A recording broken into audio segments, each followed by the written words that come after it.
So hey guys, happy Thursday. Congratulations on making it through the second week of online home learning. You guys seem to be doing a great job with stuff, and I'm really proud of a lot of you for staying on track. And a lot of you guys have done some really quality work on that essay, so congratulations on that.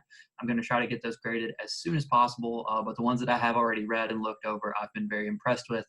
So great job to those of you who have already received your grades on that. If you have received your grades, if not, I'm working my way through that and we'll get that to you very shortly. So biggest things right now, you only have 4 chapters left of Harry Potter, which is awesome. So we will probably wrap that up next week. But at the start of the week, we're going to do something a little bit more interesting. We'll have a Zoom meeting at some time. I'm going to get back with you guys and probably send you a couple messages so we can figure out what time we want to do that. We'll probably stick to that 2:30 spot again like we did last week, just because I know you guys will be free then, and we'll go from there.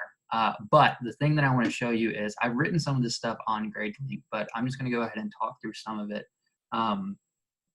So the biggest thing that the book is concerned with at this point are these 2 objects of the Mirror of Erised and the Sorcerer's Stone. Now, both of these things have their very own magical uses, and they're quite important in what they represent and what they do for Harry, at least what the mirror does for Harry, and then also what the stone does for its user.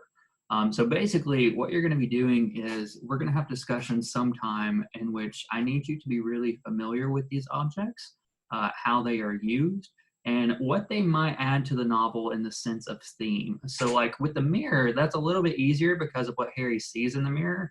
And, you know, this whole idea of him being that lost child, trying to find his place in the world. And this mirror really does show him or add to that sense of not being lost anymore because he has his home at Hogwarts, but he's also seeing a little bit more of what might have been or what could have been with just seeing what he sees in the mirror. And then, of course, with the Sorcerer's Stone, that may be a little bit harder to link to some thematic elements. But if you guys, of course, those of you who are more familiar with the larger saga of Harry Potter, the use of the Sorcerer's Stone and at least why particular characters are trying to steal it is really important later on as you discover more about the story's main antagonist and all of that stuff.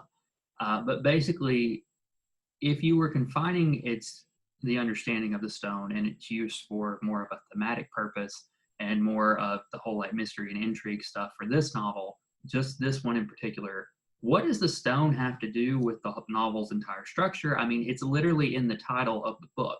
So what does that have to do with this stuff? Why is it such this important thing? So we'll talk through some of those things.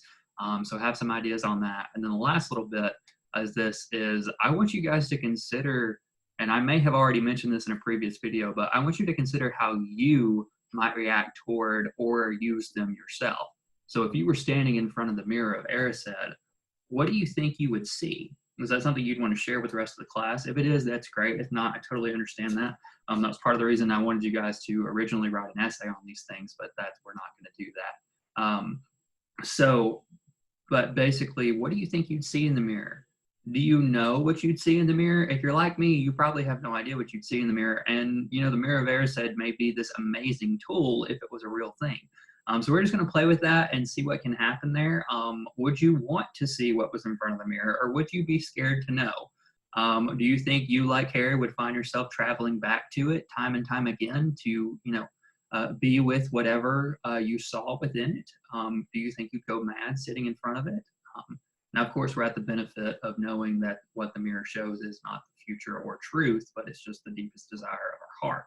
So would you want to know that? Would you not want to know that? We'll play through some of that stuff. And then finally, we will also discuss that with the stone. Would you want to live a longer life, or would you be content dying when your time came? Or, you know, is there that much to live for when you're over 600 years old, like Nicholas and his wife are? So, you know, we'll leave it at that. So it's going to be a rather fun discussion, and we'll just jump into that probably on Tuesday around 2:30. I'll send you guys a reminder on that, and we will go from there. Now, you've only got 4 chapters left of Harry Potter so far. There's only 4 left, and so we will be finishing the book up next week. And then after we finish that book, we're going to move into C.S. Lewis's world of the Chronicles of Narnia and try to study some of these same world building techniques and probably compare Rowling's techniques with Lewis's, because while Lewis is a great storyteller, I don't think that he is the best world builder. I think that the films have done a better job of building the world for him. And that was also one of Tolkien's biggest gripes with him, is that he didn't build his world like Tolkien did, because Tolkien created entire languages and, you know, entire races, and Lewis basically took everything he knew about mythology and threw it into something without any structure or sense. Now, maybe you disagree with me on that, but that's how I see it.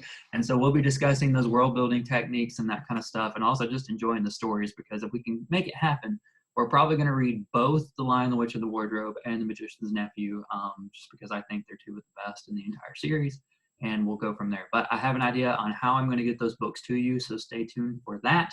And we'll probably be doing that within the next 2 weeks. So that's just a little preview of what is to come.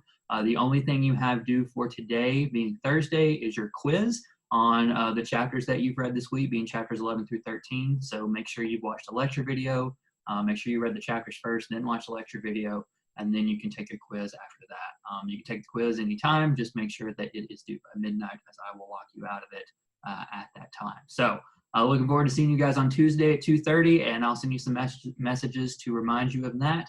But other than that, that is all for me for the week, and you guys have a great Easter holiday with your families.